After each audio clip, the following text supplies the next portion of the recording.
Guten Tag, liebe Deutschlernende. Wir setzen fort, mit Ihnen Deutsch weiter zu lernen. Assalomu alaykum nemis tili o'rganuvchilar. Sizlar bilan nemis tilini o'rganishda davom etamiz. Unser heutiges Thema lautet Ich brauche kein Büro. Bugungi mavzuyimiz menga hech qanday ofis yoki idora kerak emas deb nomlanadi. Hören, tinglab tushunish qismida siz bilan Telefongespräche, telefondagi suhbatlarni tinglaymiz.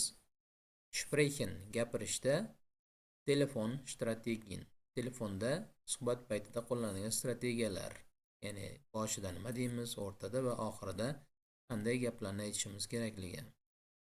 Lesen, o'qib tushunish qismida email va siz bilan SMS ni o'qiymiz. Wordfelder yangi so'zlar qismida esa idora, ofis va kompyuterga oid so'zlarni o'rganamiz. Grammatikadan esa singular, plural va bu yerda ko'plik, birlik, asosan otlarning ko'plik shakli yasalishini o'rganamiz. Bundan tashqari akkuzativ tushum kelishigida so'zlarni qo'llanishini ham ko'rib chiqamiz. Birinchi topshirig'imiz Arbeiten am See, ko'l bo'yida ishlash. A topshiriqda sehen Sie das Foto an und hören Sie. Rasmga qarang va tinglang deyapti. Wie finden Sie diesen Arbeitsplatz? Keling, oldin bir rasmga qarab olamiz. Demak, rasmni ko'rgan bo'lsangiz, endi audio materialni tinglaymiz.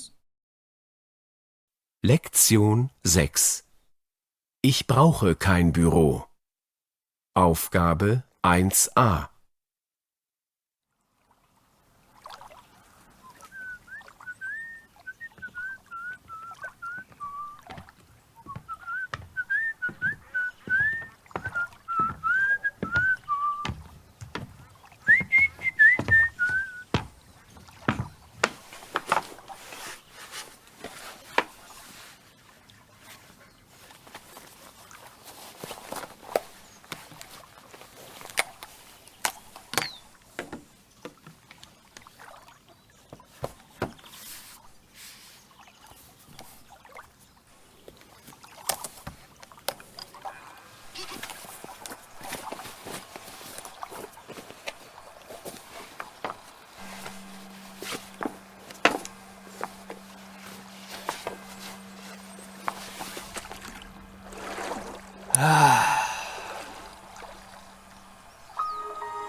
Ich habe einen Laptop und 3 Handys.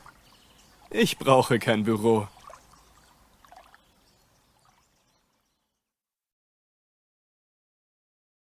Topshirig'imizga qaytamiz. Wie finden Sie diesen Arbeitsplatz? Demak, siz bu joyni qanday baholaysiz? Birinchi berilgan misolda sehr schön, ya'ni juda ham chiroyli, sehr praktisch, juda ham qulay deyiladi. Ikkinchisi esa schön, chiroyli, aber nicht praktisch, lekin qulay emas. Uchinchisi esa nicht praktisch, nicht schön, qulay ham emas, chiroyli ham emas. Fikrlar bilan tanishamiz. Der Arbeitsplatz ist sehr schön. Ish joyi juda ham chiroyli. Ich weiß nicht. Der Arbeitsplatz ist schön, aber men bilmadim. Ish joyi chiroyli, lekin. Endi B topshiriqda sizga savol berilyapti. Möchten Sie so arbeiten? Siz shunday ishlashni yoqtirasizmi? Siz ham mana shu tepada berilgan misoldan kelib chiqib aytishingiz mumkin. Ich möchte so arbeiten yoki ich möchte nicht so arbeiten deb javob berishingiz mumkin. Bugungi mavzuyimizga tegishli bo'lgan yangi so'zlar: der Laptop, demak notebook, die E-Mail, elektron xat, das Handy, qo'l telefoni, die SMS, SMS xabar, die Briefmarke, xat markasi, die Rechnung, hisob kitob, das Telefon, telefon, das Formular, blanka, der Drucker, printer, die Maus, sichqoncha, der Computer, computer, der Stift, ruchka, das Notizbuch, qayd kitobi, yon daftarcha, der Kalender, kalendar, taqvim, der Bildschirm, ekran, monitor. Ikkinchi topshirig'imizda lesen Sie die E-Mail, sehen Sie die Fotos an, hören Sie, ergänzen Sie. E-mailni o'qing, rasmlarga qarang va tinglang deyilyapti. Demak, birinchi biz e-mailni ko'rib chiqadigan bo'lsak, Hallo Herr Schmidt, Sie haben heute 3 neue Termine. Salom janob Schmidt, bugun sizni 3 ta uchrashuvingiz bor. Firma Hirholzer 14 Uhr. Hirholzer firmasi bilan 14 da. Firma Lightgeb 16 Uhr. Lightgeb firmasi bilan 16:00 da. Firma PR Media Frau Hitze 17 Uhr. PR Media firmasi Hitze xonim bilan 17:00 da. Schöne Grüße. Salom bilan Mac Lehman degan xodim Brenner IT Consultingdan yozayotgan ekan. Ana endi biz shu berilgan topshiriq bo'yicha eshitgan holda buni ham bajaramiz. Aufgabe 2.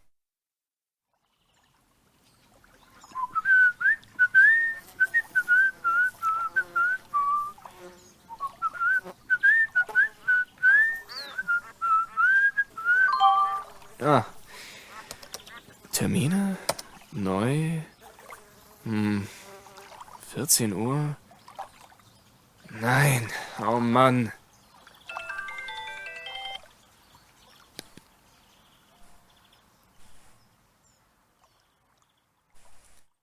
Eshitib oldik.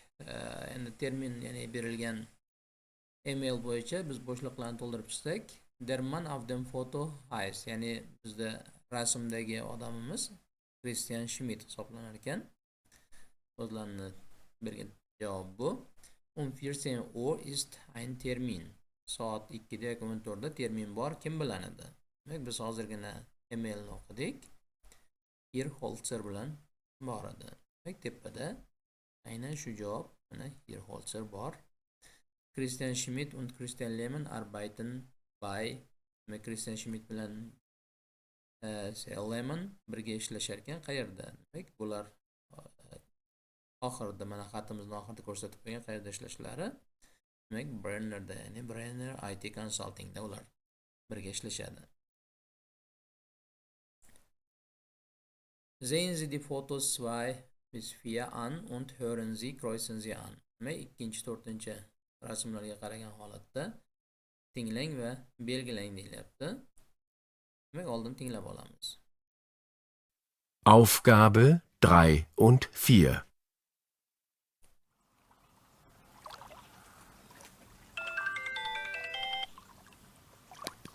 Brenner IT Consulting, guten Tag. Hier ist Christian Schmidt. Hallo, Herr Schmidt. Hier ist Anne Feser. Ah, hallo, Frau Feser. Ich habe eine Frage, Herr Schmidt. Wo ist denn der Schlüssel? Der Schlüssel? Ja, der Schrankschlüssel. Ich brauche Stifte und das Briefpapier. Ach, bitte, Frau Feser, fragen Sie doch Frau Esebeck. Sie hat doch den Schlüssel. Tja, Frau Esebeck ist aber heute in Frankfurt. Und Sie haben den Schlüssel doch auch. Ach ja, richtig. Moment bitte, Frau Feser. Brenner IT Consulting, guten Tag. Hier ist Christian Schmidt. Was? IT Consulting? Das ist doch dein Privathandy, oder? Eva. Wo bist du, Schatz? Was machst du? Jetzt nicht, Eva. Ich habe keine Zeit. Christian? Wo bist du denn? Tschüss, Eva. Christian! Rechnungen? Formulare? Ach, Mann.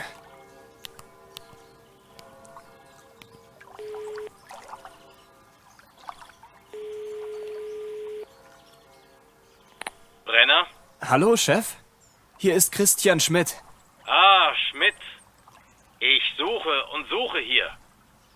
Sagen Sie mal, wo sind denn die Rechnungen und die Formulare? Die Rechnungen? Tja, Moment. Die sind, Ach was, vergessen Sie es, Herr Brenner. Ich komme. Bis gleich. Auf Wiederhören. Mann, sowas.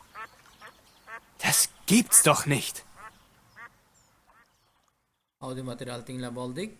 Bu yerda aynan bizni qahramonimiz Kristian Schmidt 3 ta odam bilan gaplashdi. Dastlab keksaroq ayol, keyin esa Eva degan ayol va oxirida janob Brenner bilan suhbatlashdi. Demak, shunga e'tibor beramiz. Demak, Frau Faeser und Herr Brenner sind im Büro. Yoki am See. Demak, Faeser xonim va Brenner, janob Brenner ofisda ekan. Ular ko'l bo'yida emas. Keyingisi esa Sie wollen Christian Schmidt, Frau Ezebeck sprechen. Ular Christian Schmidt bilan gaplashmoqchimi yoki Frau Ezebeck bilanmi? Demak, bu yerda Christian Schmidt bilan gaplashmoqchi, chunki Frau Ezebeck bugun aynan boshqa joyda, ya'ni Frankfurtda edi. S javobimiz esa Christian Schmidt hat keine Zeit für Eva yoki Zeit für Eva. Christian Schmidtni Eva uchun vaqti bor yoki yo'q, shularni ko'rib chiqyapmiz. Demak, Eva buning dugonasi edi, vaqtimi yo'q dedi. Hop, Arbeitsplatz am See. Ko'l bo'yidagi ish joyi praktikmi yoki nicht praktikmi? Qulaymi, qulay emasmi? Albatta, noqulay bo'ldi va janob Schmidt ishxonaga qaytdi.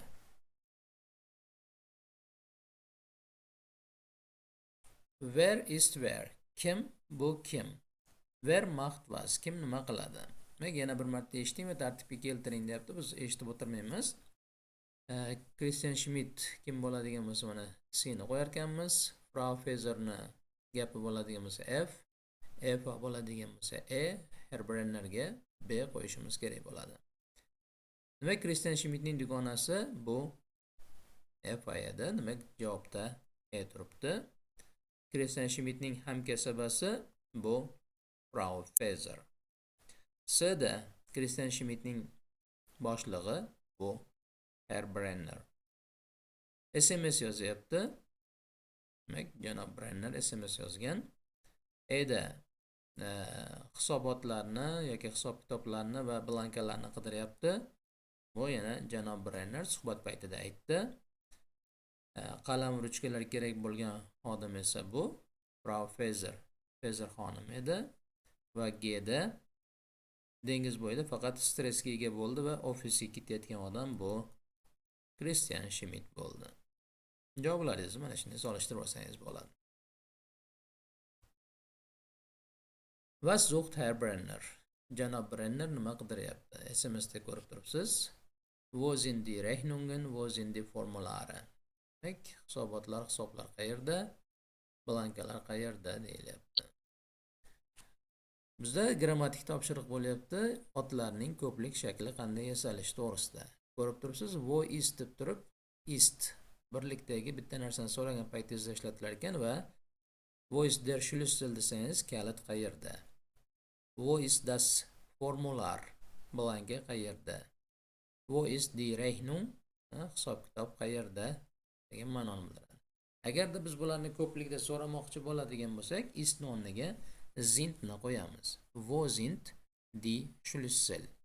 Kalitlarning ko'pligiga e'tibor beradigan bo'lsangiz, kalitlarning ko'rinishida o'zgarishida hech qanday o'zgarish bo'lmadi, faqatgina oldidagi artikl die ga o'zgardi. Blankamizda esa e harfi larni beryapti, die formulare bo'lyapti. Va ko'plikda esa die Rechnungen, hisob kitoblar ham ko'plikda die ni oladi va qo'shimcha sifatida en qo'shimchasini oldi. Wie heißt der plural? Ko'plik qanday bo'ladi? Men ikkita so'zni lug'atimizdan tanlaysiz ekan va ularni lug'atdan yana ko'plik shaklini ko'rishingiz kerak bo'ladi. Ko'rib turganingizdek, nemis tilida 5 xil ko'plik yasalish usuli bor. O'zbek tilida esa har qanday so'zga lar qo'shib qo'ysak, bunda ko'plik yasalardi. Nemis tilida birinchisida ko'rsangiz en qo'shimchasi asosan bu genus quroddagi otlarga qo'shilishi bilan ko'plikni yasaydi. Ikkinchisi esa s qo'shimchasi xorijdan kirgan internasional so'zlarga asosan. Uchinchi qoidamiz esa o'zagida a o usi bo'lgan muskuroddagi otlar umlaut olgan holatda qo'shimchasini olib ko'plikni yasaydi. To'rtinchi qoida esa asosan sredniy rodga tegishli bo'lgan. Bu yerda hech qanday genus quroddagi otlar ishtirok etmaydi. Ayrim muskuroddagi otlar qatnashishi mumkin. qo'shimchasini olish bilan ko'plik yasaydi. O'zagidagi yoki tarkibidagi a o u harflari bo'lganlari umlaut oladi. 5-qoida esa artikellarning o'zgarishi bilan yasaladi, ya'ni der, das artikellari bo'lsa, ular ko'pligida d ga o'zgarib qoladi. Genus quroddagi o'z-o'zidan d. Umlaut olish xususiyatlari bor. Agarda siz ko'plik yasalishini to'liq o'rganaman desangiz, bizni Telegram kanalimizdagi yoki YouTube'dagi kanalimiz orqali batafsil ma'lumotni olishingiz mumkin.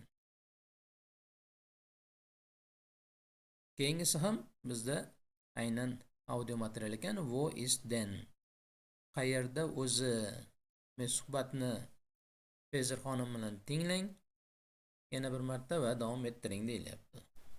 Aufgabe 7a. Ich habe eine Frage, Herr Schmidt. Wo ist denn der Schlüssel? Der Schlüssel? Ja, der Schrankschlüssel. Ich brauche Stifte und das Briefpapier. Ach, bitte, Frau Feser, fragen Sie doch Frau Esebeck. Sie hat doch den Schlüssel. Tja, Frau Esebeck ist aber heute in Frankfurt. Und Sie haben den Schlüssel doch auch. Qisqaroq holatdagisini eshitdik. Endi mana bu yerda der va den artikellariga e'tibor bering. Biz qayerdasiz deb so'ragan paytimizda kalitimizni bosh kelishlikda nominativda der holatda ishlatamiz. Haben fe'li bilan kelgan paytda haben doimo akkuzativ tushum kelishini talab qilgani uchun der artikelimiz tushum kelishligida den holatiga keladi. Shu narsani mana o'ng tomondagi grammatik qoidamizda berib qo'yilyapti. Nominativda der, das, die bo'lgan artikellar akkuzativda bitta holatda o'zgaryapti xolos. Ya'ni muskurodni artikeli derimiz denga o'zgaradi. Chunki dasni ham akkuzativi das, dini akkuzativ ham di, ko'plikda ham xuddi shunday discha qoladi tushum kelishigida. Bizda tushum kelishigini to'g'ridan to'g'ri talab qiluvchi fe'llarimiz bor. Habenga o'xshab turib, ulardan bittasi brauchen va navbatdagisi esa suchen. Brauchen kerak bo'lmoq, muhtojlik sezmoq degan fe'limiz. Suchen esa qidirmoq. Demak, to'g'ridan to'g'ri bular tushum kelishigini talab qiladi. B topshirig'imizga o'tamiz. Was suchen Sie? Siz nima qidiryapsiz? Aynan tepadagiga o'xshab turib, dialog yasang deyapti. Unda dialog izasiz printer, qog'oz, taqvim, hisob kitob degan so'zlardan foydalaning. Namuna sifatida mana wo ist denn der Laptop? Laptop qayerda yoki notebook qayerda? Der Laptop, Frau Esebeck hat doch den Laptop. Notebookmi?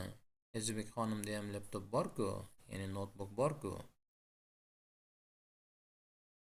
Ich habe einen Laptop und 2 Handys. Menda bitta notebook va ikkita qo'l telefoni bor. Bu yerdagi jadvalda bekorga qo'shimchalarni alohida qo'shib yozib qo'ymadik. Buni o'ziga xos sababi bor. E'tibor bersangiz, ich habe menda bor. Men haben fe'li akkuzativni talab qiladi va inkor so'zimiz esa kein, hech qanaqa degan ma'noni bildiradi. Handymiz sredniy rod bo'lgani uchun ich habe kein Handy, ya'ni menda hech qanday telefoni yo'q deyildi. Laptopimiz, notebookimiz muskurod bo'lganligi uchun keinen, hech qanaqa deganda akkuzativda n oldi, ya'ni menda notebook yo'q. Genus qurodd mouse bo'lgani uchun keine, ya'ni menda sichqoncha yo'q. Telefonimiz sredniy rod, kein telefon, telefon yo'q. Drucker printerimiz muskurod bo'lganligi uchun ich habe keinen Drucker, menda printer yo'q degan ma'noni bildiradi. pastdagi qolgan ikkita so'zimiz ham muskurat bo'lgani uchun keinen ya'ni en qo'shimchasini olib turib akkuzativni yasab ko'rsatyapti. Keyingi ustunimizda esa bularni noaniq artikel, ein artikel bilan ishlatyapmiz. Ya'ni bu yerdagi kein oldidagi klarni olib tashlasangiz, xuddi o'sha narsalar hosil bo'ladi, faqatgina noaniq artikel bilan. Ya'ni menda bitta telefon bor, notebook bor yoki sichqoncha bor degan ma'noni bildiradi. Agarda siz 2 va undan ortiq raqamlarni 3-ustunga yozib qo'ysangiz, bu yerda ularning ko'plik shakli turibdi. Ya'ni qo'l telefonlari, notebooklar, sichqonlar degan ma'noda. O'zgarishlarni biz bundan oldingi sahifada aytdik. Qanday qo'shimchalar bilan nemis tilida ko'plik yasalishini. B topshiriqqa o'tamiz.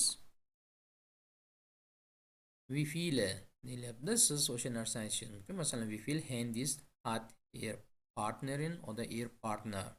Sizni sherigingizda nechta telefon bor deb 3 ta nuqtani o'rniga xohlagan narsangizni qo'yishingiz mumkin. Bu yerda sizda suhbat, dialog shaklida gaplashishingiz uchun juda ham qulay usul. Masalan, wie viel Drucker hast du? Senda nechta printer bor? Ich habe einen Drucker und du? Menda bitta printer bor, senda-chi? Ich habe keinen Drucker. Ich drucke im Büro. Menda printer yo'q, men ofisda yoki ishxonamda chop etaman. O'ng tomondagi akkuzativ deyilgan joyga qarasangiz, bu grammatik topshirig'imiz ich habe, ya'ni menda bor degandan keyin akkuzativni qo'llanishi majburiy hisoblanadi. Noaniq artikel bilan muskuratlar uchun einen, srednyorotlar uchun ein, jenskirotlar uchun eine, ko'plikda esa bir degan so'z ishlatilmaydi, shuning uchun hech qanday artikelsiz ishlataverasiz. Inkor qilishda esa muskuratlar uchun keinen, srednyorotlar uchun kein, jenskirot uchun keine va ko'plik uchun endi keinen ishlatsangiz bo'ladi. Pastda eslatma sifatida brauchen va suchen fe'llari ham akkuzativni talab qiladi deyilyapti. Am telefon.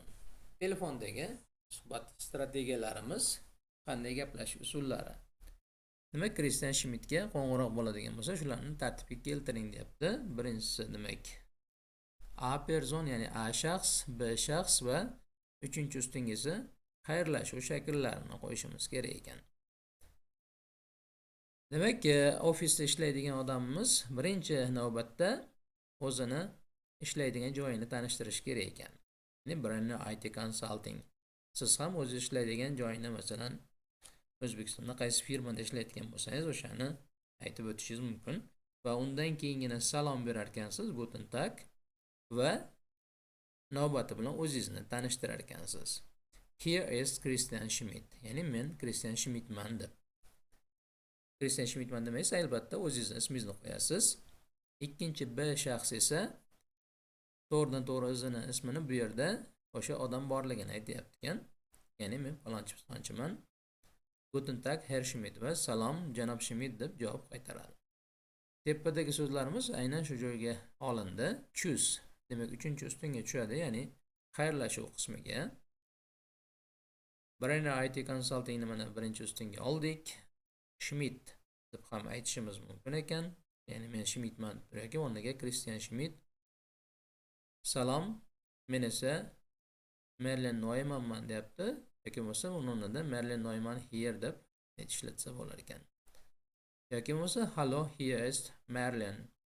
Bu Merlin deb ishlatsangiz bo'ladi va auf Wiederhören.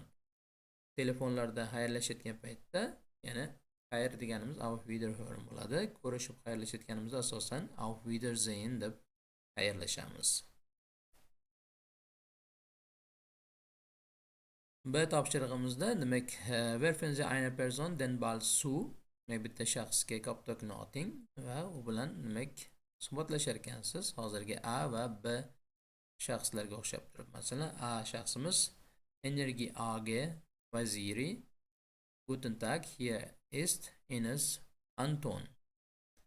Yoki bo'lsa ikkinchi holatda Lisa Koch deb o'zini aytdi. B shaxsimizni Hallo, Craig here. Bu yerdagi Craig deb ishlatsa bo'lar ekan. C topshirig'imizda Wie meldet man sich in anderen Ländern am Telefon? Demak, boshqa mamlakatlarda telefonda qanday xabar beriladi yoki suhbatlashiladi suhbatlashib ayting deyilyapti. Misol uchun, in England sagt man keinen Namen, nur die Telefonnummer oder Hallo. Angliyada hech qanaqa ism aytilmaydi, faqatgina telefon raqamini yoki salom deyilishi mumkin ekan.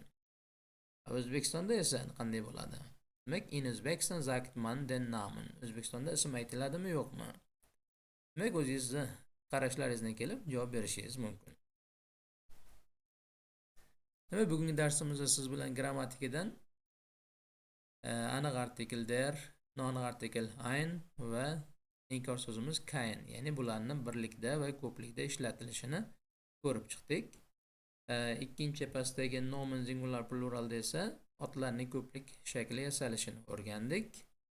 Muloqotda esa telefon suhbatida qanday strategiyalarni ishlatamiz va tagida xayrlashish usullari. Va haben, brauchen, suchen fe'llaridagi artikellarni akkuzativda qo'llashimiz kerakligi to'g'risidagi ma'lumot yana bir bor berib o'tilyapti. Vielen Dank für Ihre Aufmerksamkeit. E'tiboringiz uchun rahmat.